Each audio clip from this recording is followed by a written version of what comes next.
దావీదు చెప్తున్నాడు, నేనైతే దేవుని మందిరానికి వెళ్తానంటున్నాడు. మరి నువ్వు ఎక్కడికి వెళుతున్నావు?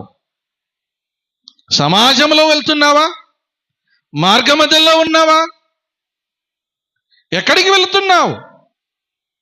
కానీ దావీదు చెప్తున్నాడు, నేను మందిరం ఆవరణములో ప్రవేశించదను. ఈ రోజున దేవుడు మిమ్మల్ని ప్రశ్నిస్తున్నాడు. నువ్వు ప్రయాణం చేస్తున్నావా? ప్రయాణంలో ఉన్నావా? మార్గంలో ఉన్నావా?